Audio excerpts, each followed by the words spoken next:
ហើយយើងយកស្អីយកតបូជាព្រះដែលយើងនឹកគុណព្រះនោះយើងយកអីតបូជាព្រះមើលញោមទាំងអស់គ្នាពេលយើងជួបព្រះយើងទៅថ្វាយអង្គមព្រះយើងយើងជួបដើមពោធិព្រឹកឬយើងជួបសក្យមនីចេតិយឬយើងជួបព្រះបរមសារីរិកធាតុយើងទៅដល់កន្លែងព្រះបរមសារីរិកធាតុឬក៏យើងណាបានដល់ទៅនៅធម៌84000បឋមខណ្ឌដែលជាតំណាងឲ្យព្រះសម្មាសម្ពុទ្ធហ្នឹងពេលដែលយើងជួបតំណាងនៃព្រះទាំង5កន្លែងហ្នឹងយើងយកអីទៅបូជាផ្កាទៀនធូបអញ្ចឹងណាហើយមើលមានអីទេរៀបរាប់អស់មើលហ្នឹងហ่ะមានអីខ្លះយកអីទៅបូជាញោមបូជាព្រះមិនមែនបូជាដោយផ្កាដោយទៀនដោយធូបដោយញោមសូត្រធម៌អ៊ីមេហ្នឹងទេហ្នឹងធម៌អ៊ីមេហ្នឹងធម៌ក្រុមជំនុំបត្រៃបីដកមានសម្ដេចប្រសង្ឃរាជយោទញ្ញាណោជួនណាតហួតតាតអ៊ំស៊ូហែមជាម៉ែនសុកម៉ងសេះប៉ុនសម្ភាជប៉ាងខាត់អុយរាសេងនាងកុំតោកៅសឹមឈឹមសុំយូអូនអីលោកអ្នកប្រាជ្ញខ្មែរយើងហ្នឹងលោកសរសេររៀបរៀងមកលោកតសេរៀបរៀងក្រុមជំនុំបត្រៃបីដកហ្នឹងធម៌ហ្នឹងគឺយើងអ្នកតសេរៀបរៀងហ្នឹងណាអ្នកប្រាជ្ញខ្មែរយើងលោកតសេរៀបរៀងឲ្យមានពាក្យចុងជួនហើយប្រែមកមានទៀតធូបកាភ្ញីហ្នឹងឲ្យវាស្រួលស្ដាប់ឲ្យវាព្រោះឲ្យវាជាប់គ្នាទៅតាមទំនៀមនៃការគោរពនៃការដុតធូបដុតទៀនរបស់ខ្មែរយើងផងអញ្ចឹងកុំយកធម៌អ៊ីមេហ្នឹងមកជាគោលថាតបូជាព្រះយកទៀនយកធូបតបូជាហើយថាត្រូវណាហ្នឹងมันខុសទេគ្រាន់តែថាព្រះលោកអត់មានបង្រៀនយើងឲ្យដុតធូបព្រះលោកអត់មានបង្រៀនយើងឲ្យដុតទៀនប៉ុន្តែទៀនហ្នឹងមានក្នុងព្រះសតនបិដកណាព្រះអង្គលោកទ្រង់ត្រាស់ប្រកាសសម្ដែងធម៌ពួក4និយាយអំពីប្រវត្តិធម៌ពួក10និយាយអំពីអានិសង្សបទីបហ្នឹងណាអញ្ចឹងបទីបហ្នឹងមានប្រវត្តិប៉ុន្តែបើធូបនេះព្រះអត់មានបង្រៀនយើងឲ្យដុតទេអញ្ចឹងសួរតែយើងជួបព្រះបើយើងគោរពគុណព្រះតើយើងយកស្អីទៅបូជាព្រះគឺយើងយកវត្ថុ2ទៅបូជាញោមចាំយកអា2ហ្នឹងទៅបូជាបានត្រូវទី1គឺធម្មបូជាទី2បដិបត្តិទៅបូជាញោមឲ្យទៅជួបវត្ថុ5កន្លែងហ្នឹងយកអា2ហ្នឹងទៅបូជាដឹងតែត្រូវក៏តាមពុទ្ធានុញ្ញាតពុទ្ធបញ្ញត្តិដែលព្រះអង្គបញ្ជាក់ថាមនាលវិខុទាំងឡាយអស់ពីអង្គអញតថាគតទៅអ្នកទាំងឡាយឃើញវត្ថុ5កន្លែងហ្នឹងនៅតាណា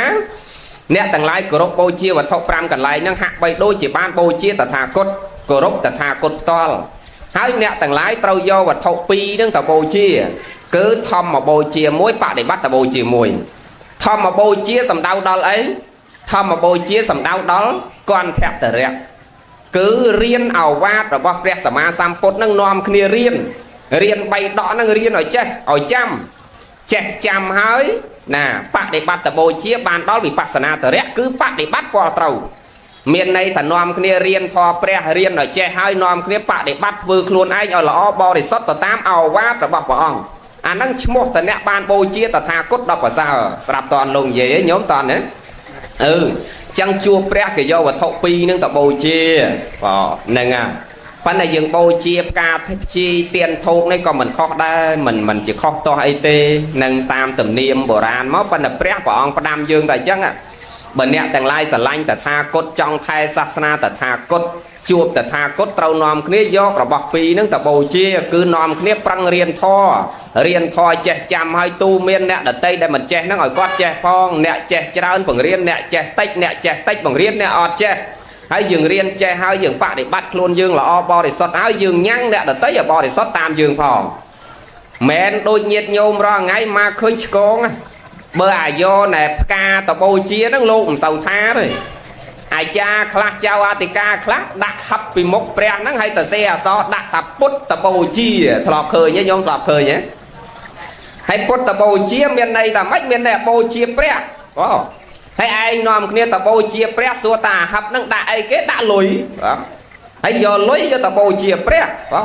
អាត្មាចេះគិតទេអាត្មាគិតក្នុងចិត្តទៅពេលខ្លះទៅទេសនៅវត្តឃើញអញ្ចឹងវាមិនហ៊ានថាកុំឲ្យអាចារ្យឲ្យលោកវាអន់ចិត្តនោះណាប៉ុន្តែបើព្រះនៅបច្ចុប្បន្នមកគិតថាឲ្យតែយាយណាយកលុយទៅញុក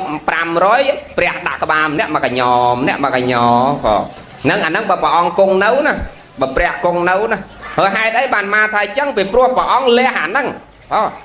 ព្រះអង្គលះរាជសម្បត្តិព្រះអង្គលះពំពាព្រះអង្គលះរាហុលនៅតែ7ថ្ងៃទៀតព្រះអង្គคล้ายទៅជាស្ដេចចក្រគ្រប់គ្រងផែនដីទាំងមូលព្រះអង្គលះអាអស់នឹងចោល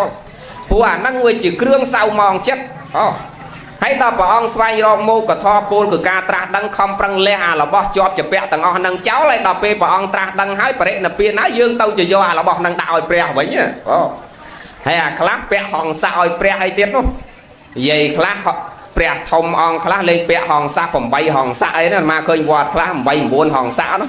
ហ្នឹងហើយសួរថាម៉េចបានយកហង្ស័កទៅពាក់ឲ្យព្រះហ្នឹងពីព្រោះរចនាបថដែលជាងគេធ្វើមកនោះវាមានចៃពរនៅជាប់នឹងហើយស្រាប់ហើយអាចៃពរគេគូសគេវាសនឹងមានក្បាច់រចនានៅទៅនឹងស្រាប់ហើយឯងទៅពាក់ហង្ស័កទៅទាំងដេចគុណហើយកណានឹកគុណព្រះដឹងគុណព្រះដែលថាកណាបន់ទៅវាជាប់បំណន់ជាមួយព្រះកណាមកសុំកតុយលេខអញ្ចឹងកណាចាក់ត្រូវកណាពាក់ហង្ស័កឲ្យព្រះអង្គមួយហើយចឹងព្រះអង្គណាពាក់ហង្ស័ក8ហ្នឹងបែបគេត្រូវ8ដងអាហ្នឹងណានឹងម្ដងគេពាក់ឲ្យមួយម្ដងគេពាក់ឲ្យមួយអាហ្នឹងគេមិនហៅដឹងគុណព្រះទេណាយាយហើយក៏គេមិនហៅតបូជាព្រះដែរគេអត់យកអាហ្នឹងតបូជាទេគេអត់យកអាហ្នឹងតដឹងគុណព្រះទេគឺនាំគ្នារៀនធម៌ព្រះឲ្យចេះ